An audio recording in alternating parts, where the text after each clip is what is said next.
آج کا عنوان قیامت اور اس کی نشانیوں کے بیان پر مشتمل ہے۔ قیامت ایک امر واقعہ ہے، ایک حقیقت ہے جو روح پذیر ہوگی۔ ہمارے بنیادی عقیدے تین ہیں: عقیدہ توحید، عقیدہ رسالت اور عقیدہ آخرت۔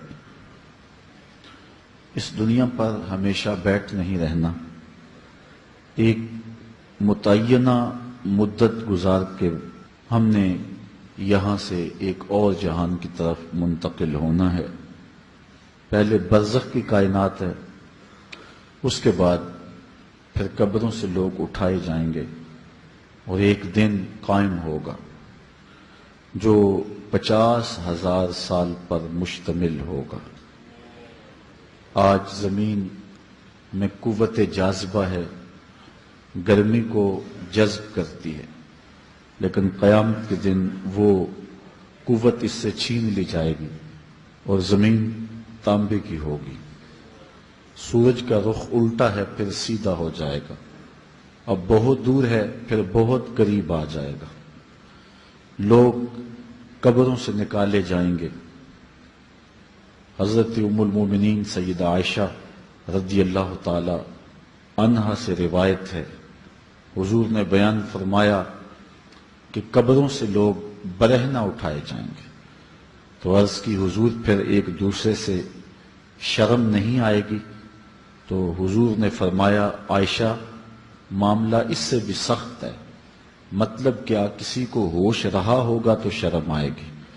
ہر شخص کو اپنی جان کے لالے پڑے ہوں گے اور وہ دن 50,000 سال پر مشتمل ہوگا۔ ہر بندہ اپنے اپنے گناہوں کے مطابق پسینے میں شرابور ہوگا، کوئی گھٹنوں تک، کوئی ٹخنوں تک، کوئی کمر تک، کوئی کندھوں تک کسی کو پسینے کی لگام دی جائے گی اور کوئی پسینے میں ڈوبا ہوا ہوگا۔ اور وہ اس طرح کا پسینہ نہیں ہوگا، اتنا گرم ہوگا کہ اگر اس کا ایک قطرہ احد پہاڑ پہ رکھ دیا جائے تو پگھل جائے، اور اتنا بدبودار۔ ابن رجب حنبلی نے لکھا ہے اس کا ایک قطرہ اب دنیا پہ ڈال دیا جائے تو اس سے اتنی بدبو پھیل جائے، انسان تو انسان رہے، جانوروں کے دماغ بھی پھٹ جائیں۔ تو یہ دن انتہائی سخت ترین دن ہوگا، بدکاروں کے لیے، نافرمانوں کے لیے، کافروں کے لیے، مشرکوں کے لیے، منافقوں کے لیے۔ لیکن جن لوگوں نے اپنی زندگی کو اللہ اور اس کے رسول کی یاد میں بسر کیا ہوگا، قیامت کے دن جب لوگ سخت پریشانی کے عالم میں ہوں گے، اللہ تعالیٰ جل شانہ ان کو اپنے عرش کا ٹھنڈا سایہ نصیب فرمائے گا۔ حدیث میں 7 اشخاص کا تذکرہ بھی آتا ہے اور 3 اشخاص کا ذکر بھی آتا ہے۔ جن 7 اشخاص کا ذکر ہے وہ صحیح بخاری اور صحیح مسلم میں ہے۔ حضور علیہ السلام نے ارشاد فرمایا: سبعۃ یظلھم اللہ تعالی فی ظلہ یوم لا ظل الا ظلہ، امام عادل وشاب نشأ فی عبادۃ اللہ ورجل قلبہ معلق بالمساجد ورجلان تحابا فی اللہ اجتمعا علیہ وتفرقا الیہ ورجل دعته امرأة ذات منصب وجمال فقال انی اخاف اللہ ورجل تصدق بصدقة فأخفاها حتى لا تعلم شماله ما تنفق يمينه ورجل ذكر الله خاليا ففادت عيناه، او كما قال النبی صلی اللہ علیہ وسلم۔ حضور نے فرمایا اس دن جب کوئی سایہ نہیں ہوگا، 7 اشخاص کو اللہ تعالیٰ اپنے عرش کا ٹھنڈا سایہ بخشے گا۔ ان میں سے پہلا عادل حکمران ہے، دوسرا وہ جوان جس کی جوانی اللہ کی یاد میں گزری، عبادت میں بسر ہوئی، تیسرا وہ شخص کہ جس کا دل مسجد کے ساتھ لگتا ہے، چوتھا وہ شخص جس کو کسی عورت نے دعوت گناہ دی یا کسی عورت کو کسی مرد نے دعوت گناہ دی تو اس نے جواب میں کہا میں اللہ سے ڈرتا ہوں، اور پانچواں وہ شخص کہ جس نے مخفی انداز سے صدقہ کیا کہ جو دائیں ہاتھ نے خرچ کیا بائیں کو اس کی خبر نہ ہوئی، اور چھٹا وہ شخص کہ جو دو لوگ اللہ کے لیے پیار کرتے ہیں اور اللہ کے لیے آپس میں جدا ہوتے ہیں، اور ساتواں شخص کہ جس نے تنہائی میں بیٹھ کے اللہ کا ذکر کیا اور اس کی آنکھوں سے آنسو بہہ نکلے۔ تو یہ 7 اشخاص قیامت کے دن عرش الہی کے گھنے سائے تلے ہوں گے، اور انہیں حوض کوثر کا جام دیا جائے گا، اور جسے حوض کوثر کا جام عطا کر دیا جائے گا 50,000 سالوں پر مشتمل اس ایک دن میں اس کو دوبارہ پیاس نہیں لگے گی۔ تو وہ دن انتہائی سخت دن ہے، اللہ تعالیٰ اس کی سختیوں سے ہمیں محفوظ فرمائے۔ قیامت بہرحال قائم ہوگی، اور اللہ تعالیٰ قرآن مجید میں ارشاد فرماتا ہے اذا زلزلت الارض زلزالها وَأَخْرَجَتِ الْأَرْضُ أَثْقَالَهَا وَقَالَ الْإِنسَانُ مَا لَهَا يَوْمَئِذٍ تُحَدِّثُ أَخْبَارَهَا۔ جب زمین تھر تھر کانپنے لگے گی تو پھر حال یہ ہوگا کہ انسان پکار اٹھے گا کہ اس کو کیا ہو گیا، اور اس دن زمین ہر خبر بتا دے گی۔ آج زمین کے جس جس گوشے اور ٹکڑے پہ بندہ داد عیش دیتا رہا ہے، گناہ کرتا رہا ہے، دروازے بند کر کے لوگوں کی نگاہوں سے چھپتا رہا ہے، لیکن قیامت کے دن زمین سلطانی گواہ بن جائے گی، اور جو کہا ہر شے سامنے آ جائے گی۔ اسی طرح جو نیکی جہاں بھی کی ہے وہ بھی قیامت کے دن سامنے آ جائے گی۔ قیامت قائم ہونے سے قبل کچھ نشانیاں ظاہر ہوں گی جو حضور علیہ السلام نے بیان فرمائی۔ قیامت کب قائم ہوگی اس کے وقت کا تعین نہیں فرمایا، بلکہ جب بھی آئے گی اچانک آئے گی، لیکن اتنا بتایا کہ دن جمعۃ المبارک کا ہوگا اور عاشورے کا دن ہوگا، 10 محرم الحرام کی تاریخ ہوگی، اور شام کے میدان میں میدان محشر لگے گا۔ اسرائیل علیہ السلام سور پھونکیں گے، اور اس کی آواز سے پہلے تو خوف پیدا ہوگا، پھر خوف بڑھتا جائے گا اور آواز بھی تیز ہوتی جائے گی۔ اس کی تیزی اور ہولناکی ایسی ہوگی کہ کانوں کے پردے پھٹنے لگیں گے، پھر اس کے بعد جو ہے وہ ہر شے اڑنے لگے گی۔ اللہ تعالیٰ جل شانہ نے سورہ الواقعہ کے اندر پہاڑوں کی حالت کو بیان کیا ہے۔ جب سور پھونکا جائے گا، قیامت واقعہ ہوگی، تو فرمایا کہ پھر تم اس طرح ہو جاؤ گے جس طرح کہ روزن سے آنے والی روشنی میں اور دھوپ میں جو باریک باریک ذرے ہوتے ہیں۔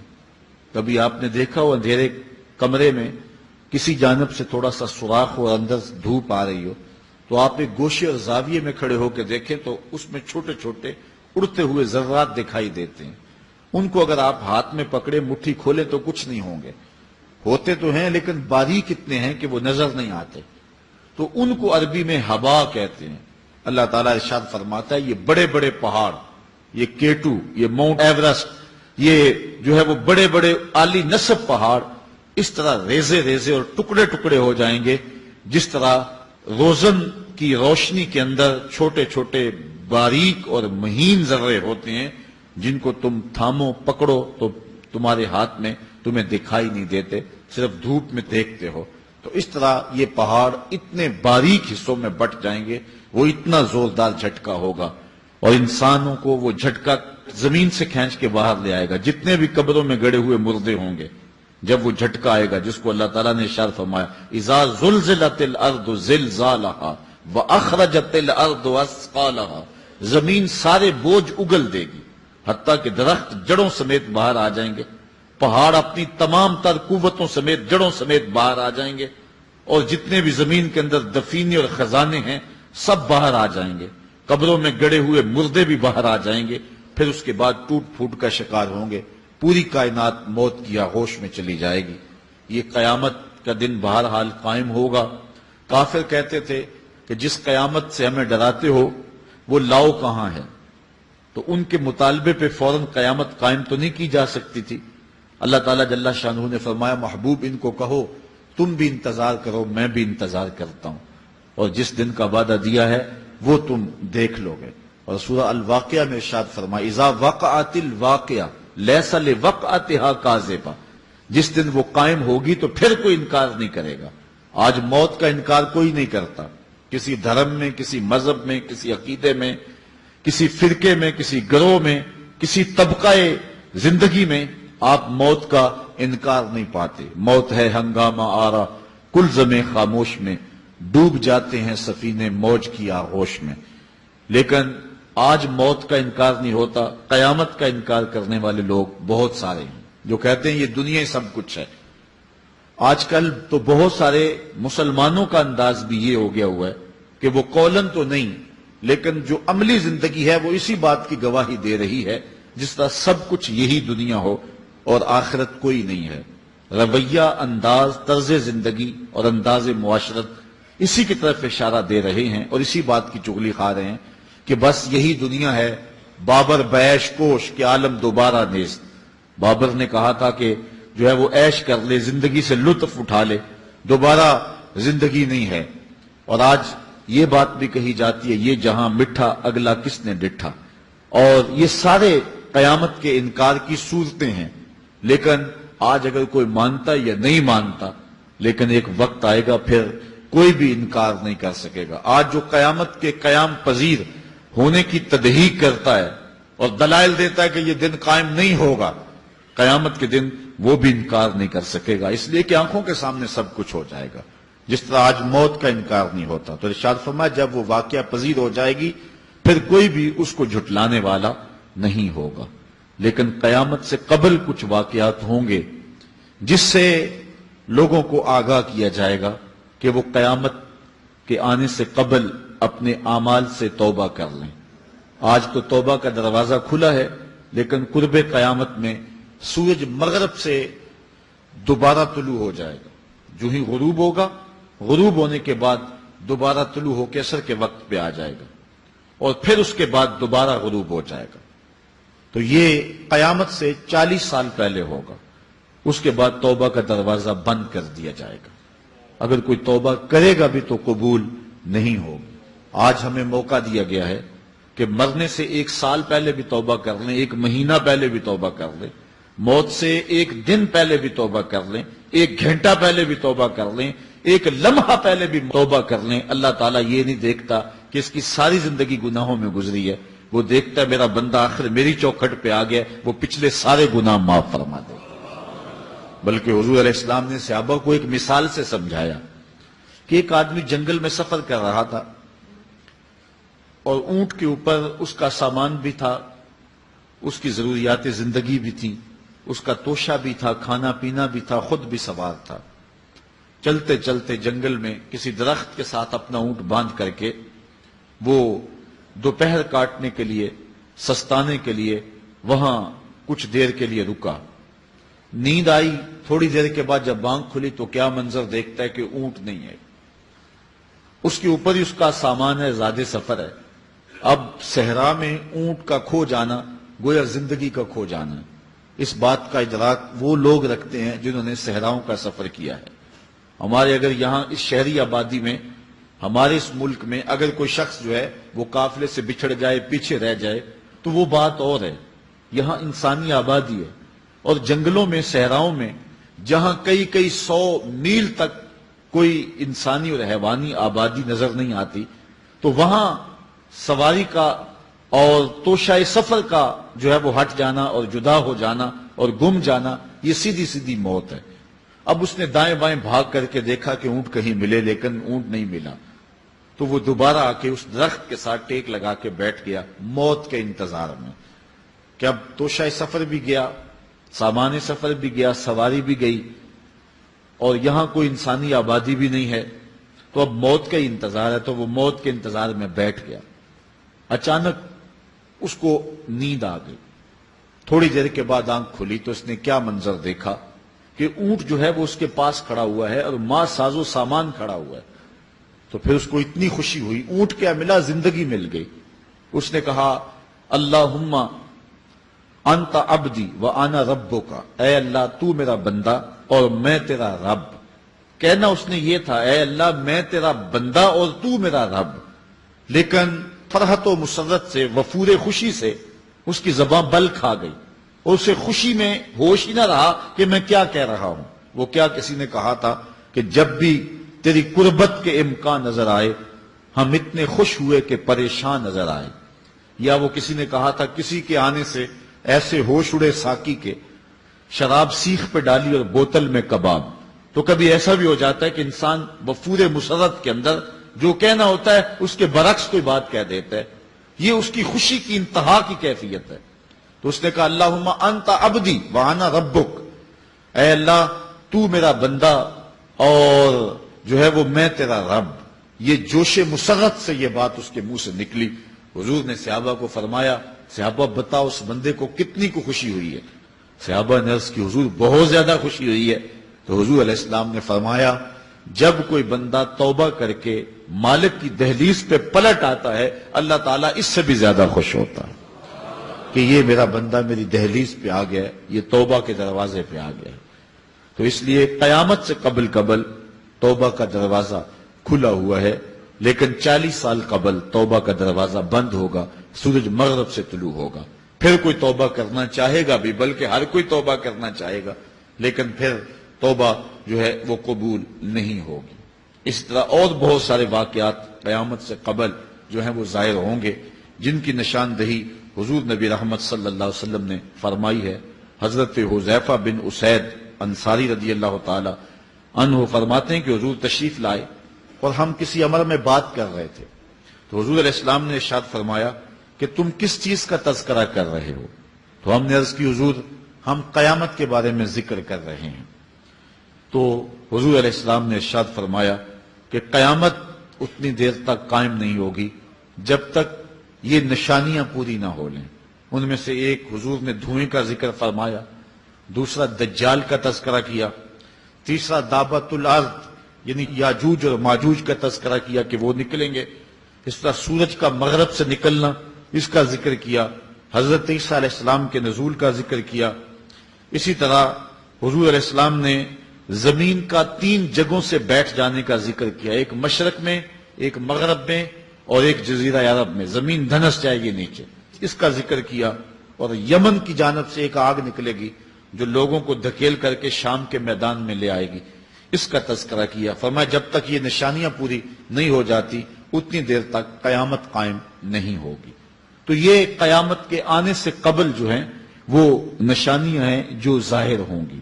اس کے علاوہ قیامت آنے سے کچھ اس سے بھی پہلے نشانیوں کا ظہور ہوگا، جس کا ذکر حضور نبی رحمت صلی اللہ علیہ وسلم نے ارشاد فرمایا۔ حدیث جبریل اس پہ بہت معروف ہے، جس کو حضرت عمر بن خطاب رضی اللہ تعالیٰ عنہ روایت کرتے ہیں۔ آقا کریم علیہ السلام کی خدمت میں کہتے ہیں ہم حاضر تھے کہ ایک شخص آیا کہ جس کے سیاہ کالے بال تھے اور سفید رنگ کا اس نے لباس پہنا ہوا تھا، اہل مدینہ سے وہ تھا نہیں، اور اس کے چہرے پر، لباس پر، بشرے پر آثار سفر بھی ظاہر نہیں تھے۔ اگر مقامی ہوتا تو ہم جانتے ہوتے، اور اگر باہر سے آیا ہوتا تو اس کے چہرے پر، لباس پر جو ہے وہ سفر کے آثار ہوتے۔ اس زمانے میں اس طرح کے سفر تو نہیں تھے آسانی اور سہولت والے، تو جو بھی سفر کر کے دور سے آتا تو اس کا چہرہ بتاتا یہ مسافر ہے۔ تو کہا مسافر لگتا نہیں تھا اور اہل مدینہ سے تھا نہیں، ہم پریشان تھے کہ یہ کون ہے، لیکن وہ آیا اور حضور علیہ السلام کی خدمت میں اپنے زانو بچھا کر کے بیٹھ گیا۔ فَأَسْنَدَ رُكْبَتَيْهِ إِلَىٰ رُكْبَتَيْهِ، اپنے دونوں گھٹنے اس نے حضور علیہ السلام کے گھٹنوں سے جوڑے اور حضور کی خدمت میں یوں ادب سے بیٹھ گیا۔ پھر اس نے حضور علیہ السلام سے اسلام کے بارے میں پوچھا، حضور علیہ السلام نے جواب دیا۔ پھر اس نے کہا بالکل آپ نے سچ فرمایا ہے۔ ہم حیران ہوئے، خود ہی سوال کرتا ہے اور خود ہی تصدیق کرتا ہے۔ پھر اس نے حضور سے ایمان کے بارے میں پوچھا، حضور نے کچھ ارشاد فرمایا ایمان یہ ہے، تو اس نے کہا بالکل صدقتا، آپ نے سچ کہا ہے۔ تو ہم پھر حیران ہوئے کہ خود ہی یہ سوال پوچھ رہا ہے اور خود ہی اس کی تائید کر رہا ہے۔ پھر اس نے احسان کے بارے میں پوچھا، تو حضور علیہ السلام نے اس کو جواب دیا کہ احسان یہ ہے کہ اللہ کی عبادت اس طرح کرے کہ تو اسے دیکھ رہا ہے، اور اگر یہ کیفیت نہیں ہے تو کم از کم یہ کیفیت پیدا کر لے کہ وہ تجھے دیکھ رہا ہے۔ اس نے کہا آپ نے سچ کہا۔ پھر اس کے بعد اس نے کہا مجھے اب قیامت کے بارے میں بتائیں۔ حضور علیہ السلام نے فرمایا جو ہے وہ مسئول سائل سے عالم نہیں ہے، تو اس نے کہا اچھا پھر مجھے قیامت کی کچھ نشانیاں بیان فرما دیں. تو حضور علیہ السلام نے اس شخص کو جو نشانیاں بیان فرمائیں وہ یہ تھی کہ لونڈی اپنی مالکہ کو جنم دے گی. بکریاں چرانے والے، اونٹ چرانے والے، ننگے پاؤں والے اور ننگے بدن والے تم دیکھو گے کہ عمارتیں بنانے میں ایک دوسرے سے آگے بڑھنے کی کوشش کریں گے. بہرحال تھوڑی دیر تک وہ حضور کی خدمت میں بیٹھا رہا. اس کے بعد جب چلا گیا تو تھوڑی دیر گزری تو حضور نے فرمایا عمر جانتے ہو یہ شخص کون تھا؟ عرض کی اللہ و رسولہ عالم، اللہ اور اس کا رسول جانتا ہے. فرمایا یہ جبریل امین تھا جو تمہیں تمہارا دین سکھانے کے لیے آیا تھا. تو حضرت جبریل امین نے آ کر کے حضور سے جو 4 سوالات کیے ان میں سے ایک سوال یہ تھا قیامت کب آئے گی اور قیامت کی نشانیاں کیا ہیں. تو حضور نے یہ نشانیاں بیان فرمائیں کہ لونڈی اپنی مالکہ کو جنم دے گی. اور یہ نشانی اب ہمارے سامنے ہے کہ آج اولادیں اپنے جو ہے وہ ماں باپ کی آقا بنی ہوئی ہیں، بیٹی آج ماں کی حکمران بنی ہوئی ہے. یہ دور جس کی نشاندہی کی وہ بالکل آج ہمارے سامنے ہے. حضرت ابو ہریرہ رضی اللہ تعالیٰ عنہ سے ایک روایت ہے جس کو نبی رحمت صلی اللہ علیہ وآلہ وسلم سے وہ بیان کرتے ہیں. بینما النبی صلی اللہ علیہ وسلم یحدث اذ جاء اعرابی فقال متی الساعہ. حضرت ابو ہریرہ فرماتے ہیں کہ ہم حضور کی خدمت میں بیٹھے ہوئے تھے. ایک شخص حاضر ہوا. اس نے حضور سے کہا کہ حضور قیامت کب آئے گی؟ یہ سوال کیا متی الساعہ، قیامت کب آئے گی؟ آقا کریم علیہ السلام نے اس کو جواب دیا اذا ضیعت الامانہ فانتظر الساعہ. جب امانت کو ضائع کر دیا گیا تو سمجھ لے قیامت آ گئی. جب امانت کو ضائع کر دیا جائے گا تو سمجھ لے قیامت آ گئی ہے. قال کیف اضاعتها. عرض کی حضور امانت کو ضائع کرنا کیا مفہوم رکھتا ہے، اس کا مطلب کیا ہے؟ تشریح پوچھی حضور سے. تو حضور علیہ السلام نے جو جواب دیا وہ سماعت کیجئے. قال اذا وسد الامر الى غیر اہلہ فانتظر الساعہ. فرمایا جب معاملات نااہل لوگوں کے سپرد کر دیے جائیں تو سمجھ لے کہ قیامت آ گئی. جب مسندوں کے اوپر مسندوں کے حقدار نہیں ہوں گے، جب زاغوں کے تصرف میں عقابوں کا نشیمن آ جائے گا، جب تخت و تاج کے مالک غدار، بے دین اور نااہل لوگ ہوں گے، جب تخت و تاج کی حکمرانی اور مسلح و امامت کے مسند کے اوپر بیٹھنے والے بھی نااہل ہوں گے، تو پھر سمجھ لینا کہ قیامت جو ہے وہ ظاہر ہو رہی ہے. اور قیامت کا پھر انتظار کرنا. آج جس زمانے سے ہم گزر رہے ہیں، ہم ذرا نظر اٹھا کر کے دیکھیں تو جس بھی منصب پر ہم کسی شخص کو دیکھتے ہیں الا ماشاءاللہ کثیر تعداد یہی ہے کہ نااہل لوگ جو ہیں وہ عالی مرتبت مناصب کے اوپر بیٹھے ہوئے ہیں، جو کہ ان کے حقوق کو اور ان کے انتظام کو بھی نہیں جانتے، جو اس مسند کے تقاضوں سے بھی آگاہ نہیں ہیں، وہ بھی اس مسند کے اوپر بیٹھے ہوئے ہیں. ایک زمانہ تھا، یہ ہمارے بچپن کی کہانی ہے، کہ ایک مرتبہ اسمبلی میں بحث ہوئی آبپاشی کے بارے میں کہ فصلوں تک معقول پانی نہیں پہنچتا اور جو ہے وہ فصل اچھے طریقے سے جو ہے وہ نہیں اگ پا رہی اور ہمارا ملک زرعی ملک ہے، تو اس کے بارے میں سوچا جائے. تو بہرحال اس پہ جب بحث شروع ہوئی تو ایک رکن اسمبلی اٹھا. اس نے کہا کہ پہلی بات تو یہ ہے کہ فصلوں تک پانی پہنچتا ہی نہیں ہے، اور دوسری بات یہ ہے جو پہنچتا بھی ہے وہ بھی راستے میں جو بجلی والے ہیں وہ بجلی نکال لیتے ہیں. اب وہ بجلی نکل چکی ہوتی ہے پانی سے، اب وہ خالی پانی جو ہے وہ فصلوں کو کیا کرے گا؟ تو جب نااہل لوگ ایسی مسندوں کے اوپر اور ایسے مناصب کے اوپر بیٹھے ہوئے ہوں گے اور ہم لوگ ان کو منتخب کرتے ہیں تو پھر آپ قیامت کا انتظار کیجئے، پھر قیامت آنے میں کوئی دیر نہیں ہے. تو حضور علیہ الصلوۃ والسلام نے 2 لفظوں کے اندر قیامت کے بارے میں یہ بات ارشاد فرما لی. یہ میں نے آپ کو اپنے بچپن کی کہانی سنائی ہے، لیکن اس دور کی کوئی ایک کہانی ہو تو میں آپ کے سامنے رکھوں. اس دور میں تو جو عالی مرتبت مناصب کے اوپر بیٹھے ہوئے انہیں سورہ فاتحہ تک نہیں آتی، سورہ اخلاص تک نہیں آتی ہے. تو اب بتاؤ کہ یہ قیامت کے قرب کی علامت ہے کہ نہیں ہے؟ آپ دیکھیں جس تخت پہ بھی، جس تاج پہ بھی، اور جس مسند اور منصب پہ بھی جو موجود ہے، کیا وہ اس کا حق ادا کر سکتا ہے یا اس کی اہلیت رکھتا ہے؟ وہ کیا کسی شاعر نے کہا تھا کہ ہر شاخ پہ الو بیٹھا ہے، انجام گلستاں کیا ہوگا؟ اور رومی نے اپنے زمانے میں کہا تھا کہ سگ وزیرو گرگ میرو موشرا درباں شود این ارکان سلطنت ملک را ویراں شود۔ یہ ایک دردناک کہانی ہے، لیکن قیامت کی نشانیوں کے حوالے سے آپ اس بات کو سمجھیں اور حضور علیہ السلام کے فرمان کی روشنی کے اندر ہم اپنے حالات کا جائزہ لیں۔ حضرت انس رضی اللہ تعالی عنہ سے ایک روایت ہے، کہتے ہیں سمیت رسول اللہ صلی اللہ علیہ وسلم یقولو، میں نے حضور علیہ السلام کو فرماتے ہوئے سنا ہے۔ یہ حضرت انس رضی اللہ تعالیٰ عنہ وہ صحابی ہیں جنہوں نے 10 سال تک حضور کی نوکری کی ہے، اور کہتے ہیں 10 سال میں ایک بار بھی ایسا نہیں ہوا کہ حضور نے مجھے اف بھی کہا ہو۔ کہتے ہیں کبھی ایسا ہوتا کہ میرے ہاتھ سے کوئی برتن ٹوٹ جاتا، ازواج مطہرات جو ہیں وہ اس پہ ناراض ہونے لگتی تو حضور علیہ السلام روک دیتے، فرماتے اسے کچھ نہ کہو، اس برتن کی عمر ہی اتنی لکھی ہوئی تھی، یہ اتنے عرصے کے لیے ہی پیدا کیا گیا تھا۔ تو آقا کریم علیہ السلام نے جو ہے وہ ازواج مطہرات کو بھی روکا کہ وہ مجھے جھڑکے نہ۔ خدمت رسول اللہ صلی اللہ علیہ وآلہ وسلم 10 سنین، میں نے پورے 10 سال حضور کی نوکری کی ہے۔ بلکہ جب آپ کہیں گے کہ حضور کے خادم کا نام کیا ہے، سارے صحابی حضور کے خادم ہیں، لیکن نام حضرت انس رضی اللہ تعالی عنہ کا آئے گا، یہ حضور علیہ السلام کے خادم خاص ہیں، اور حضور سے بہت ساری باتیں انہوں نے سنی ہیں۔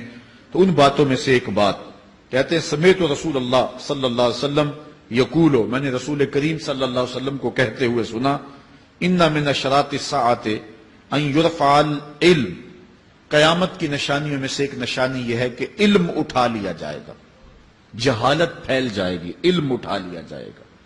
آج لفظ زیادہ ہو گئے، انفارمیشن زیادہ ہو گئی ہے، لیکن جس کو علم کہا جاتا ہے، جو مومن کے سینے کا جمال اور نور ہے، آج وہ اٹھا لیا گیا ہے۔ آج لوگ کہتے ہیں جی جتنا علم آج ہے اتنا علم پہلے تو نہیں تھا۔ آج کوئی غزالی دکھاؤ، کوئی رازی دکھاؤ، کوئی رومی دکھاؤ، کوئی احمد بن حنبل جیسا شخص دکھاؤ، کوئی محمد بن حسن شیبانی جیسا شخص دکھاؤ، کوئی امام ابو حنیفہ کے نالین کی خاک جیسا شخص بھی دکھاؤ، تو یہ ایک غلط بات ہے کہ جی پہلے زمانے میں اتنا علم نہیں ہوتا تھا، اب علم بہت زیادہ ہو گیا، جی علم بہت زیادہ پھیل گیا۔ علم نہیں پھیلا ہے، یہ چند معلومات ہیں، انفارمیشن کا دور ہے، اور خبریں ہیں۔ جو علم ہے، جو کہ مومن کے سینے کا جمال ہے اور باطن کا نور ہے، جو زندگی کی راہوں کو اجالتا ہے اور زمانے کو مالک کی دہلیز کے قریب کرتا ہے اور انسان کو انسانیت سکھاتا ہے، وہ علم جو ہے وہ اٹھتا چلا جا رہا ہے۔ اور حضور سے پوچھا گیا کہ حضور علم سینوں سے اچک لیا جائے گا، سینوں سے کھینچ لیا جائے گا؟ فرمایا نہیں، علماء اٹھا لیے جائیں گے۔ جب علماء فوت ہو جائیں گے تو ان کی جگہ اس درجے کے لوگ نہیں آئیں گے، پھر زوال پذیر سلسلے ہوتے چلے جائیں گے، علم اٹھا لیا جائے گا۔ جب سینے علم سے خالی ہو جائیں گے تو پھر قیامت آ جائے گی۔ اس لیے حضور علیہ السلام کا فرمان ہے، کائنات کی ہر شے علماء کی زندگی کی دعائیں مانگتی ہے، حتی الحیتان فی البحر، یہاں تک کہ سمندروں اور دریاؤں کے اندر مچھلیاں بھی علماء کی زندگی کی دعائیں مانگتی ہیں۔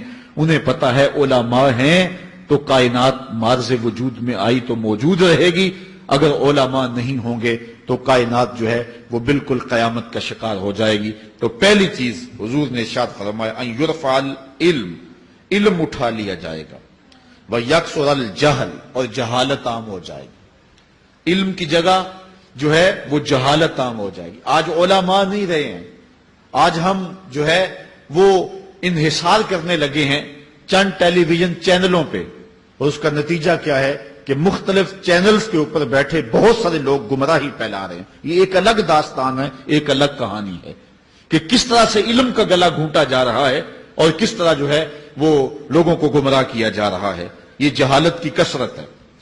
اور تیسری بات جو حضور نے ارشاد فرمائی، وَيَكْثُرَ الزِّنَا، زنا عام ہو جائے گا۔ نظر کا زنا یہ تو اس زمانے کے اندر برا رہا ہی نہیں ہے، لوگ اس میں کوئی آر ہی نہیں سمجھتے۔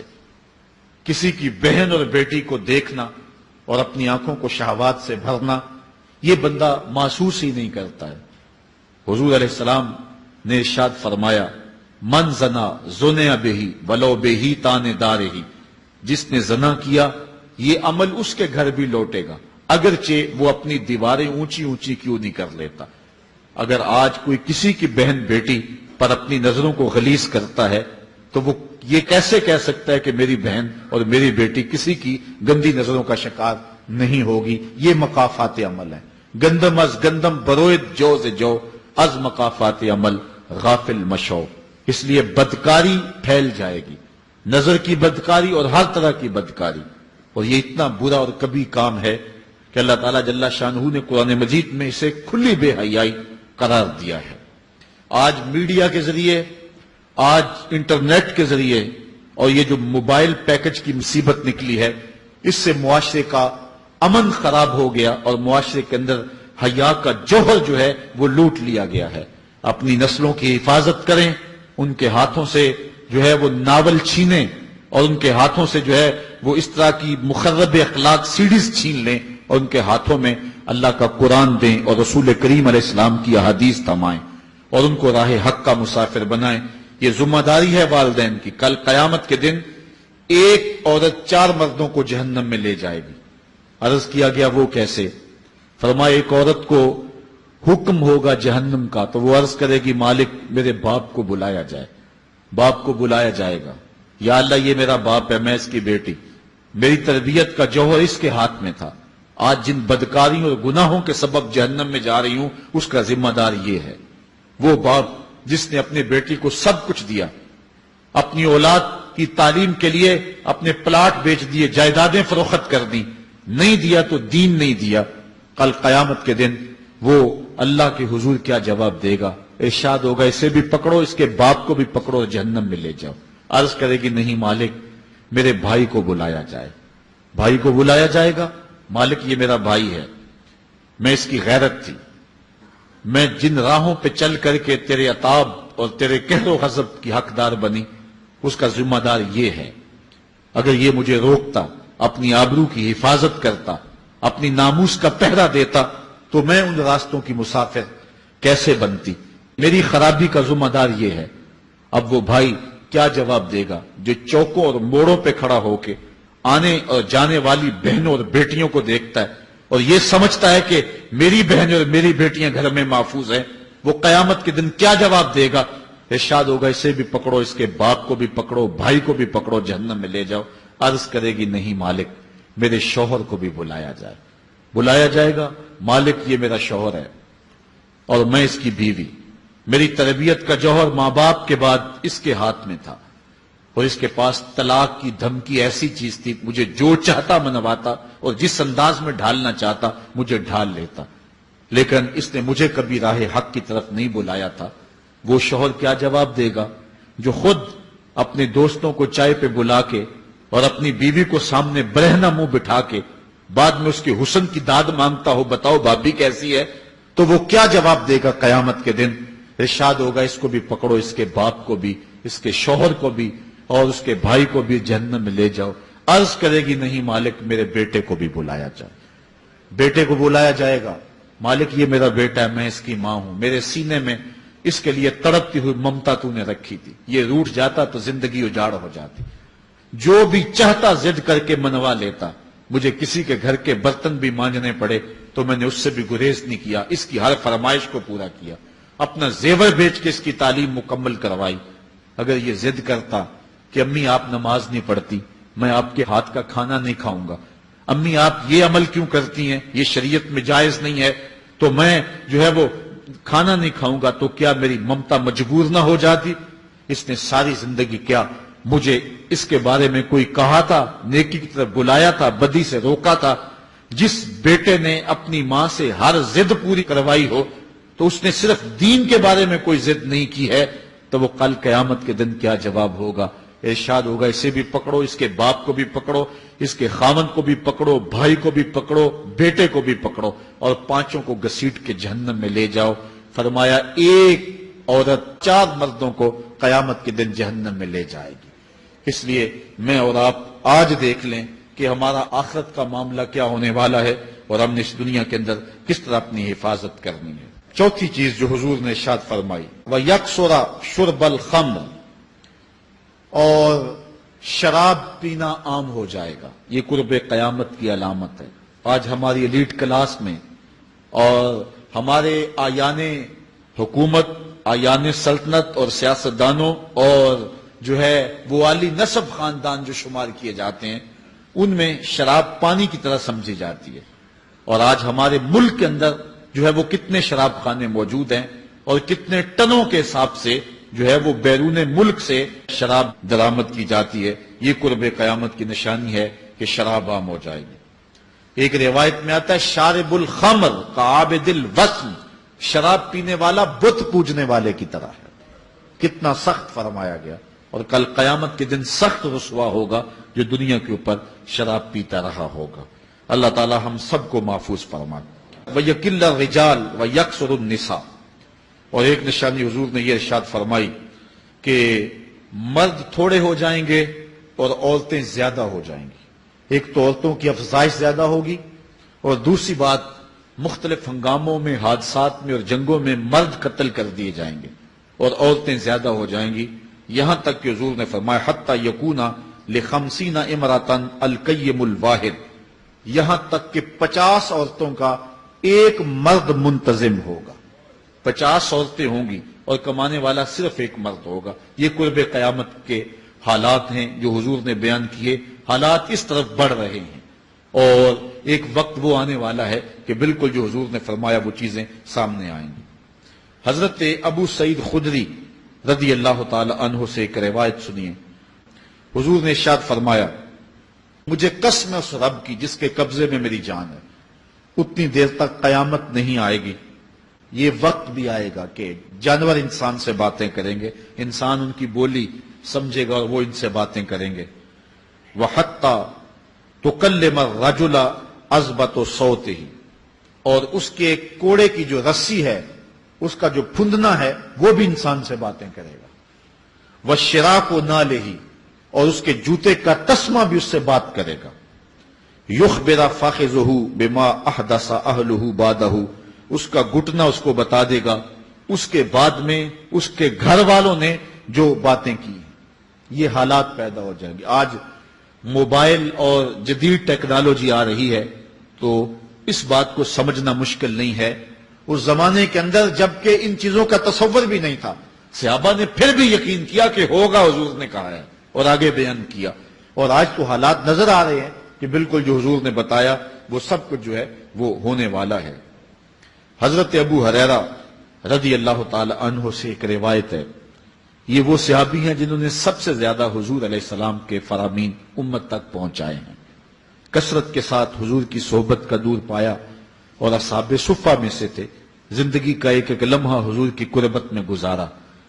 حضرت ابو ہریرہ رضی اللہ تعالیٰ عنہ فرماتے ہیں کہ رسول کریم صلی اللہ علیہ وسلم نے ارشاد فرمایا اذا اتخذ الفیء دیوالا، جب مال غنیمت کو، جب سرکاری خزانے کو اپنی ذاتی دولت سمجھا جائے گا، اس میں تصرف کیا جانے لگے گا۔ سرکاری خزانے میں لوگ جس طرح چاہیں گے تصرف کریں گے، ایک زمانہ آئے گا اور وہ دیکھ لو بالکل ہمارے سامنے۔ والامانۃ مغنما، اور امانت کو مال غنیمت سمجھا جائے گا، جس طرح غنیمت بندہ استعمال کرتا ہے وہ امانت کو اس طرح غنیمت سمجھے گا اور اس کو جو ہے وہ غصب کر جائے گا۔ والزکوٰۃ مغرما، اور زکوٰۃ کو ٹیکس سمجھے گا، مجبور ہو کے دے گا، وہ زکوٰۃ دینا چاہے گا ہی نہیں۔ اور آج کتنے لوگ ہیں جو زکوٰۃ نہیں دیتے؟ اگر لوگ صحیح طور پہ زکوٰۃ ادا کر دیں اور زکوٰۃ کے جو حقدار ہیں ان تک پہنچے تو پاکستان میں صرف 1-2 سالوں کے اندر غربت ختم ہو جائے۔ اتنی دولتیں ہیں لوگوں کے پاس، اتنی جائیدادیں ہیں لوگوں کے پاس۔ ایک تو سارے لوگ زکوٰۃ ادا نہیں کرتے، دوسرا یہ ہے حقداروں تک نہیں پہنچتی۔ پیشہ ور مانگنے والے اور اس موسم کے اندر جو ہے وہ اپنے آپ کو غریب ظاہر کر کے اور مختلف اپنی مجبوریاں ظاہر کر کے مال ہتھیانے والے بہت سارے ہیں، اور زکوٰۃ دینے والا کہتا ہے میں جلدی جلدی فارغ ہو جاؤں۔ جتنی محنت مال کو کمانے میں صرف کی ہے، اتنی ہی محنت حقداروں کو تلاش کرنے کے لیے بھی کرے تاکہ اس کی زکوٰۃ اصل مصارف تک پہنچے۔ تو قرب قیامت میں یہ ہوگا کہ زکوٰۃ کو ٹیکس جانا جائے گا، وَتُعُلِّمَ لِغَيْرِ الدِّينِ، اور علم دین کے لیے حاصل نہیں کیا جائے گا، دین کے علاوہ کے لیے حاصل کیا جائے گا۔ اس کے 2-3 مفاہیم ہیں۔ ایک تو مفہوم ہے کہ علم دین حاصل کرنا لوگ چھوڑ دیں گے، وہ انجینئر اور ڈاکٹر اور کیا کچھ بننے کے لیے جو ہے وہ علم حاصل کریں گے۔ نام خدمت انسانی ہی ہے کہ میں یہ سب کچھ کر کے اپنے وطن کی خدمت کروں گا، انسانیت کی خدمت کروں گا، لیکن بعد میں جب مسندوں پہ بیٹھتے ہیں اور جو حال کرتے ہیں وہ کسی سے مخفی نہیں ہے۔ مسیحا پھر کس روپ کے اندر آتا ہے اور کس طرح قوم کو دونوں ہاتھوں سے لوٹتا ہے، یہ قرب قیامت کی نشانیاں ہیں۔ ہر بندہ جو ہے وہ علم تعلیم حاصل اچھا انسان بننے کے لیے نہیں، با کردار شخص بننے کے لیے نہیں، اچھا مومن بننے کے لیے نہیں، صالح فرد بننے کے لیے نہیں، بلکہ کمائی کرنے کے لیے، زیادہ زیادہ پیسے کمانے کے لیے وہ علم حاصل کرے گا۔ اور دوسری یہ بات کہ جو دین کا علم بھی حاصل کریں گے وہ بھی غرض و غائد جو ہے وہ اپنی چھوڑ دیں گے، جس مقصد کے لیے جو ہے وہ علم حاصل کیا جاتا ہے۔ اور یہ قرب قیامت کی نشانی جو حضور نے بیان کی، یہ بھی ہم اپنے زمانے میں دیکھ رہے ہیں۔ وَأَطَاعَ الرَّجُلُ امْرَأَتَهُ، اور آدمی اپنی بیوی کی اطاعت کرے گا، جو بیوی کہے گی وہ مانے گا۔ وَأَقَّى أُمَّهُ، اور ماں کو آگ کر دے گا، ماں کی پرواہ نہیں کرے گا، ماں کی نافرمانی کرے گا، بیوی کی بات کو ترجیح دے گا، اور ماں کی بات جو ہے اس کو ثانوی حیثیت دے گا۔ بہت بدبخت تو ایسے ہیں کہ جو ماں باپ کو ویسے ہی دقیانوسی کا تانا دے کے کہتے ہیں تمہیں تو پتہ ہی نہیں کسی بات کا، دنیا کہاں چلی گئی، اور ان کی کسی بات کو، کسی مشورے کو اور کسی حکم کو کوئی ترجیح نہیں دیتے۔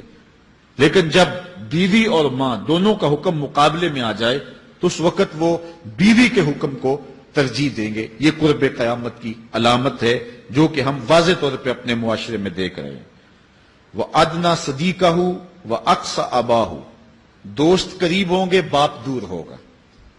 دوستوں کو قربت دی جائے گی، ان کے ساتھ بیٹھنا اٹھنا بھی ہوگا، کھانا پینا بھی ہوگا، گپ شپ بھی ہوگی۔ دوست ایک بیل دے تو بندہ دوڑا جائے گا دوست کی پکار پہ، لیکن ماں باپ جو مرضی کہیں تو ماں باپ کی بات کو کوئی ترجیح نہیں دی جائے گی۔ یہ قرب قیامت کی نشانیوں میں سے ایک نشانی ہے، اور اس وجہ سے آج لوگ محروم ہو گئے ہیں اور گھروں میں برکت نہیں رہی۔ ماں باپ اگر کچھ کہیں، کوئی چیز لانے کے لیے بھی کہیں تو بچہ 100 بہانے کرتا ہے اور دوست کی پکار پہ لبیک کہتا ہوا بھاگ اٹھتا ہے۔ وَظَهَرَتِ الْأَصْوَاتُ فِي الْمَسَاجِدِ، مسجدوں میں لڑائیاں ہوں گی، مسجدوں میں جو ہے وہ آوازیں بلند ہوں گی لڑائیوں کی، ایک دوسرے سے الجھاؤ پیدا ہو جائیں گے۔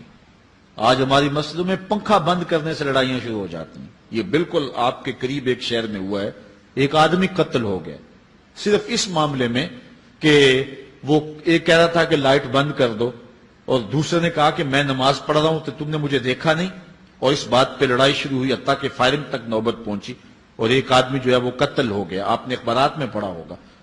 تو اس طرح مسجدوں کے اندر جو ہے وہ لڑائیاں شروع ہو جائیں گی، یہ قرب قیامت کی نشانی ہے۔ وَسَادَ الْقَبِيلَةِ فَاسِقُهُمْ، قبیلے کا سردار سب سے فاسق اور بدتر شخص ہوگا۔ خاندان کا، قبیلے کا، برادری کا وہی سربراہ ہوگا، وہی قائد ہوگا، وہی لیڈر ہوگا، وہی پنچ ہوگا جو جتنا بڑا گنڈا اور جتنا بڑا بدماش ہے اس کو ہی جو ہے وہ سرپرستی جائے گی۔ شرافت نام کی چیز ہی باقی نہیں رہے گی۔ شرافت کے بل بوتے پہ آگے نہ کوئی سیاست میں آ سکے گا، نہ کوئی خاندان میں آگے آ سکے گا، بلکہ اب تو حال ہی ہوا کہ ہماری محافل اور آراس کے اندر بھی جو مہمان خصوصی رکھے جاتے ہیں وہ بھی اس اعتبار سے نہیں رکھے جاتے کہ متقی شخص تلاش کرو جس کو مسند صدارت پہ بٹھایا جائے، جس کو مہمان خصوصی رکھا جائے۔ اس میں بھی یہ دیکھا جاتا ہے کہ کس کا اثر معاشرے کے اندر زیادہ ہے، چاہے وہ اثر و رسوخ اس نے منشیات فروخت کر کے ہی حاصل کیا ہو، کس کی دولت زیادہ ہے، چاہے اس نے وہ دولت لوگوں کا خون نچوڑ کے حاصل کی ہو، وہی مہمان خصوصی ہوتا ہے محفل نعت میں، چونکہ وہ پیسے زیادہ پھینک سکتا ہے۔ اور ایک غریب آدمی جو کہ تہجد کی نماز پڑھنے کا بھی عادی ہے، اس کو جوتیوں پہ جگہ ملتی ہے، اس کا قصور صرف یہ ہے کہ وہ غریب ہے اور اس کے پاس حرام کی کمائی نہیں ہے۔ یہ حضور علیہ السلام نے نشانی فرمائی، اور جو آج ہم اپنی آنکھوں سے دیکھ رہے ہیں۔ وَسَادَ الْقَبِيلَةِ فَاسِقُهُمْ، قبیلے کا سردار جو ہے وہ بدتر اور فاسق شخص ہوگا۔ وَقَانَ زَعِيمُ الْقَوْمِ أَرْذَلَهُمْ، اور قوم کا جو سردار ہوگا وہ قوم کا کمینہ ترین شخص ہوگا، یعنی قوم کا جو سب سے کمینہ شخص ہوگا وہ سب سے اونچی والی مسند پہ بیٹھا ہوگا۔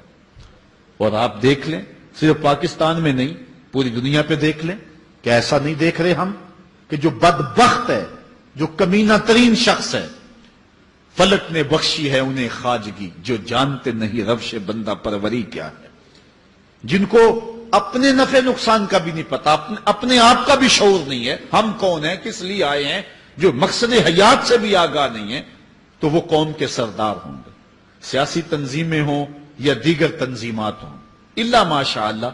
اکثر حال یہی ہے جو اللہ کے محبوب علیہ السلام نے بیان فرمایا، جہاں کہیں بھی شرافت، نجابت اور اچھے لوگوں کو برتری ہے، آہستہ آہستہ وہ کم ہوتی چلی جائے گی، اور یہی ہوگا سارے کا سارا نظام۔ جب قیامت آئے گی تو یہی ہوگا کہ جتنا برا شخص ہوگا، جتنا کرپٹ شخص ہوگا، جتنا ظالم شخص ہوگا، جتنا ڈاکو لٹیرا اور انتہائی کمینہ صرف شخص ہوگا، وہی جو ہے وہ قوموں کا سردار ہوگا۔ وَأُكْرِمَ الرَّجُلُ مَخَافَةَ شَرِّهِ، اور آدمی کی عزت اس کی شر سے بچنے کے لیے کی جائے گی۔ فلاں بندے سے اگر تعلقات قائم نہ رکھے تو ہمیں نقصان پہنچائے گا۔ آج 10 نمبر کا گنڈا بھی ہو تو لوگ اس سے تعلق ضرور استوار رکھتے ہیں، یہ فخر سمجھتے ہیں۔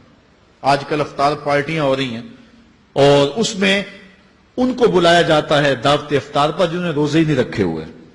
یہ افطار پارٹیاں نہیں ہیں، یہ ایک تماشا ہے جو لگایا جاتا ہے۔ اس لیے یہ ایک مزاج ہوگا قرب قیامت میں جس کا بیان حضور علیہ السلام نے کیا، جبکہ ہم ہر روز یہ اللہ سے وعدہ کرتے ہیں وَنَخْلَعُ وَنَتْرُكُ مَن يَفْجُرُكَ، دعائے قنوت میں کہتے ہیں اے اللہ جو تیرے حکموں کو توڑتا ہے ہمارا اس سے کوئی تعلق نہیں ہوگا۔ یہ روز عہد کرتے ہیں لیکن مسجد سے نکل کے اس عہد کو توڑ دیتے ہیں، بلکہ بہت سارے تو مسجد کے اندر ہی توڑ دیتے ہیں۔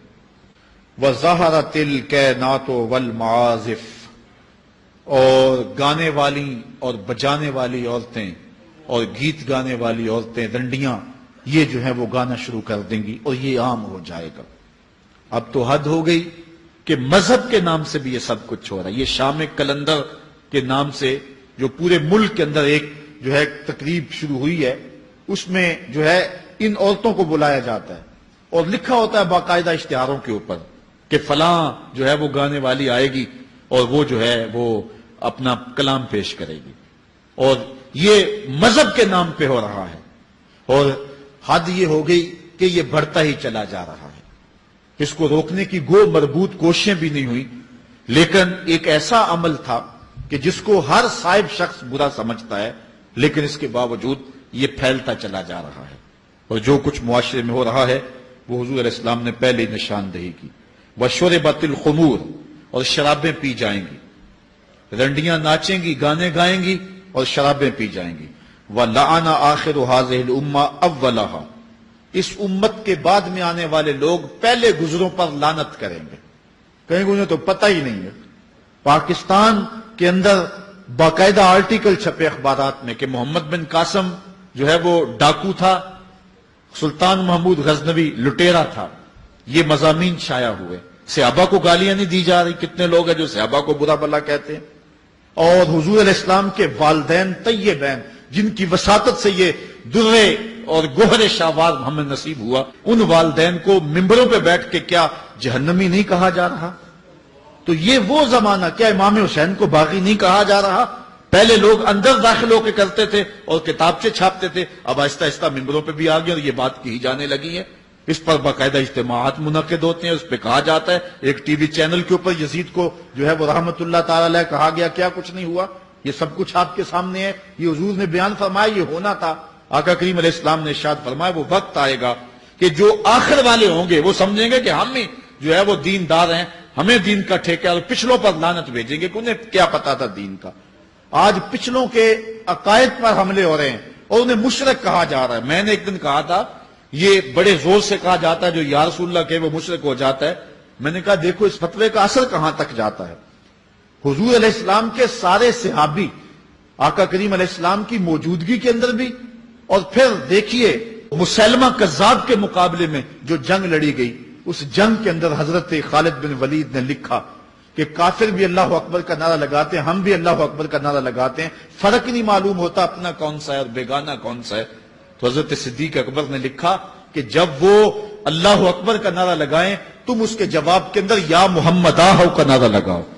وَقَانَ شِعَارُ الْمُسْلِمِينَ يَوْمَئِذٍ یا محمد آہو، اس دن مسلمانوں کا شعار ہی یہ تھا، جو یا محمد یا رسول اللہ کہتا تھا وہی مومن مانا جاتا تھا، باقی کو تہہ تیگ کر دیا جاتا تھا۔ تو اگر یا رسول اللہ کہنا شرک ہے تو پھر سارے صحابی، وہ 10,000 صحابہ جو جنگ یمامہ میں شامل تھے، ان کے بارے میں پھر کیا کہو گے؟ پھر حضرت زین العابدین کے بارے میں کیا کہو گے، جو کربلا کے میدان میں مدینے کی طرف منہ کر کے کہہ رہے ہیں یا رحمت للعالمین ادرک لزین العابدین۔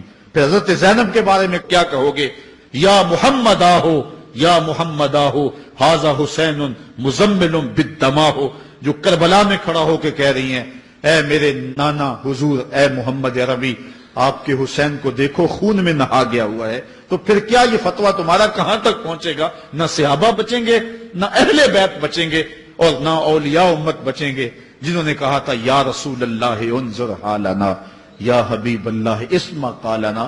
تو یہ قیامت کی نشانیاں ہیں کہ اگلے جو ہیں وہ پچھلوں پر لعنتیں بھیجیں گے، ان کو برا بلا کہیں گے، صحابہ کو گالیاں، اہل بیت کو گالیاں، نواسب میں کیا کچھ نہیں کیا ہے۔ اور آج بھی جو دنیا کے اوپر ناسبی ہیں وہ اہل بیت کے بارے میں کیا کیا زبان استعمال نہیں کرتے، حضور کے والدین کے بارے کیا کچھ نہیں کہا جاتا۔ تو یہ سب کچھ ہونے والا ہے جو حضور علیہ السلام نے بیان کیا، کچھ ہو رہا ہے اور کچھ تم دیکھو گے اپنی آنکھوں کے سامنے۔ پھر ارشاد فرمایا فَارْتَقِبُوا عِنْدَ ذَلِكَ رِيحًا حَمْرَاءَ وَزَلْزَلَةً وَخَسْفًا وَمَسْخًا وَقَذْفًا وَآيَاتٍ تُتَابِعُ كَنِظَامٍ قُطِعَ سِلْكُهُ فَتُتَابِعُ۔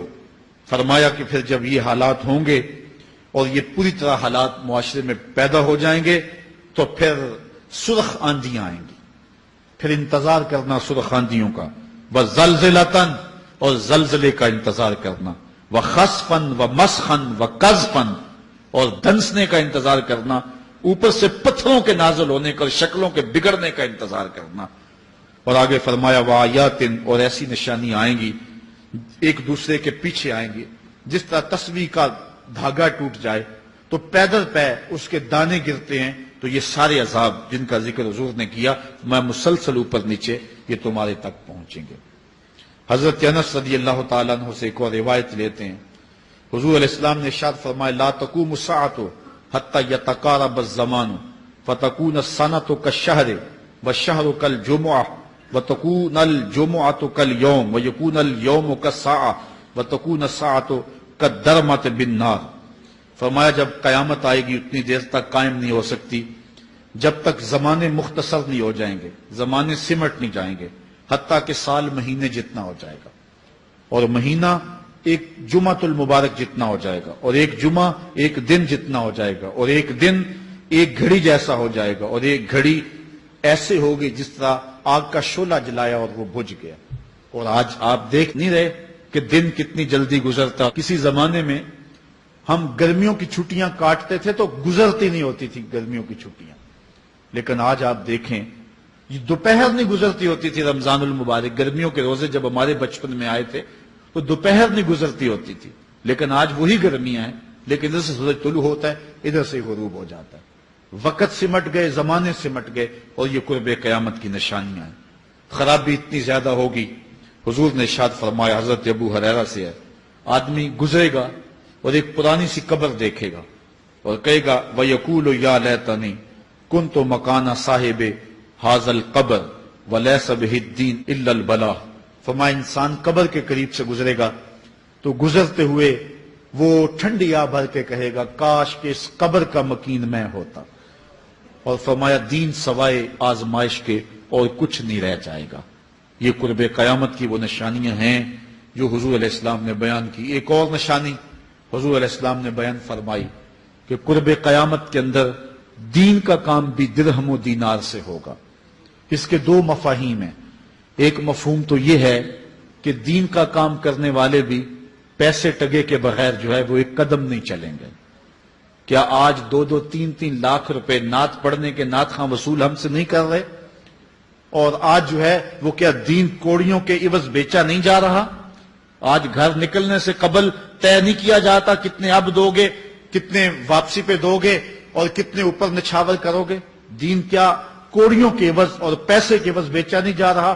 ایک اس کا مفہوم یہ ہے، اور دوسرا مفہوم اس کا یہ ہے قرب قیامت میں اگر کوئی دین کا کام کرنا بھی چاہے گا تو درہم و دینار کے بغیر نہیں ہو سکے گا، یعنی اس کو ضرورت ہوگی کہ میرے پاس مال ہو، حالات ہوں اور میں دین کا کام کروں۔